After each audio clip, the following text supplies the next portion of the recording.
welcome back to NYCU, AANYCU, New York City Underground, Ashley Algona, News You Can Use. I'm your host, Rose Lee. And your favorite co-anchor, Benedict Cumberbatch.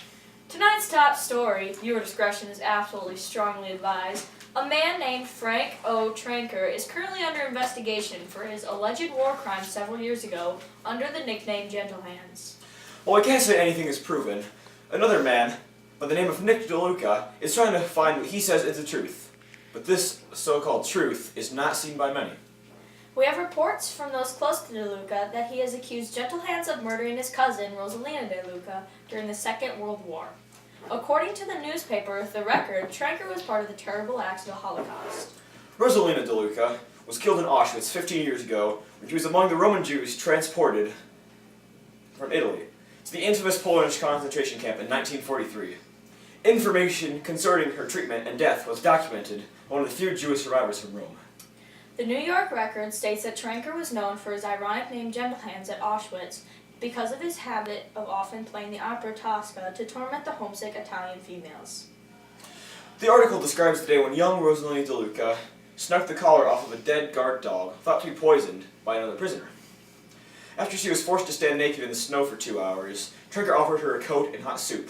On her way to get them, Rosalina was sicked on by Tranker's guard dog and was killed.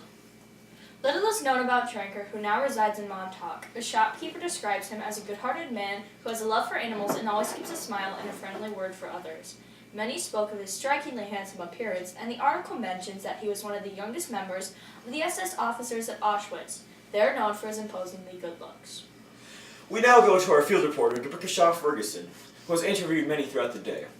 DeBrickashaw? Benedict. Most citizens interviewed asked to remain anonymous. The overall feeling exists that either it could not be Tranker, or that if indeed Tranker was an officer in the SS, and all that the article claims, it was said by one person that, quote, "It was a long time ago. The past is over. Let the poor man be. He's not hurting anyone." Back to you in the studios. And now to Chris. With the computers out there, we also have another incident that Tranker is supposedly involved in.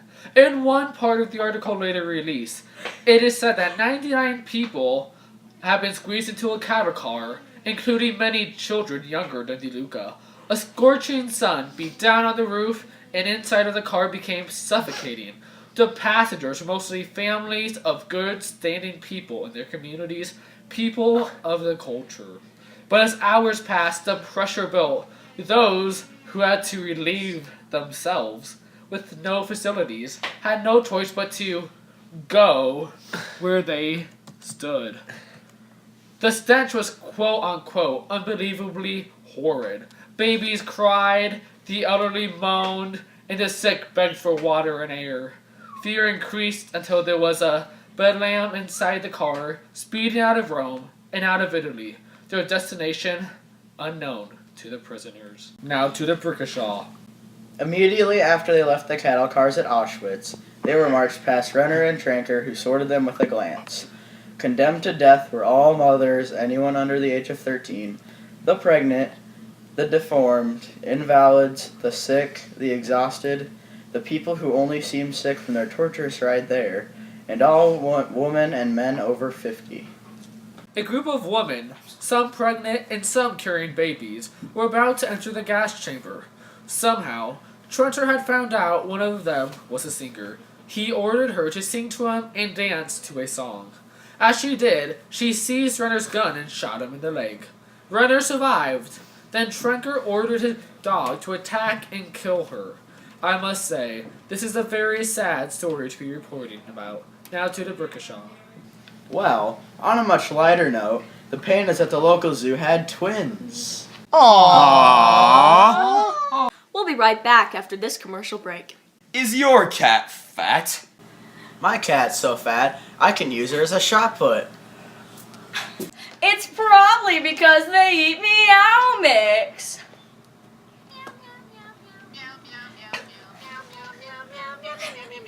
I real cat owner. My cat Snickers loves Meow Mix. This is my husband James. Little puppy dog loves Meow Mix. Yeah, oh yeah. I left my wife for Meow Mix. Best decision I ever made. I love you. Some critics have been calling this a slam dunk. Go Meow Mix! I used to be a big Doctor Who fan, but you know what? Forget science fiction shows. Keep Meow Mix, or perish. And now to Chris, with the weather. This is Chris P. Bacon with your Monday weather report. The heat wave that slowed everyone down this weekend is showing no signs of letting up this week. Our meteorologist, that's me, suggests that today's temperature could climb up to as high as 50 Kelvin degrees by late afternoon. Remember, 50 degrees Kelvin translates to negative 370 degrees Fahrenheit. So get those coats on. Right now, only an hour after sunrise, the temperature here at the airport is already 29 degrees. However, there is relatively no humidity in the air, so it feels quite comfortable out here at the moment.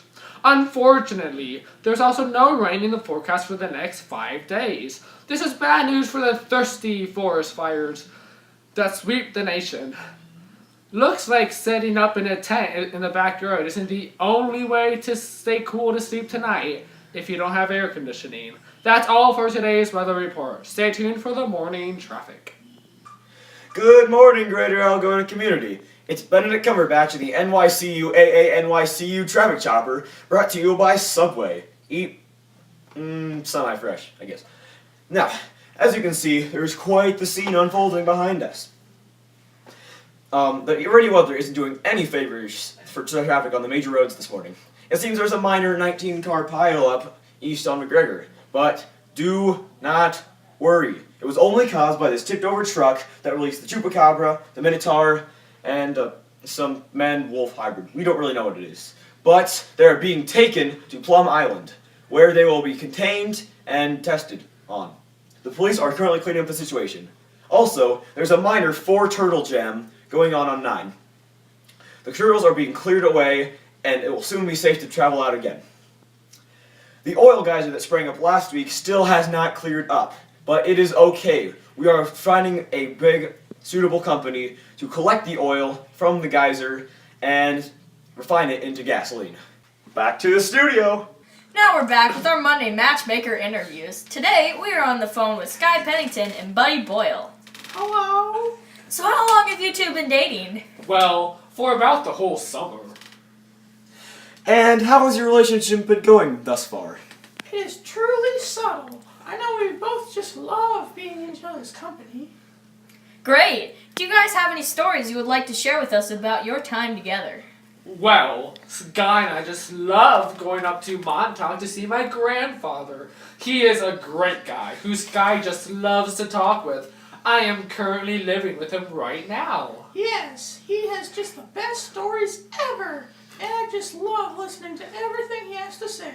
Whether it is knowledge of birds or his love of opera, he's just such an amazing man. Well, I am so happy to hear that you youngsters are so happy together. Well, that's all the time we have today on this Monday Matchmaker interview. Thanks for having us. Bye! Well, this is the end of our newscast. This is Rosalie. Benedict Cumberbatch. Debrooka Shaw Ferguson. And Chris P. Bacon. Signing off! Hey!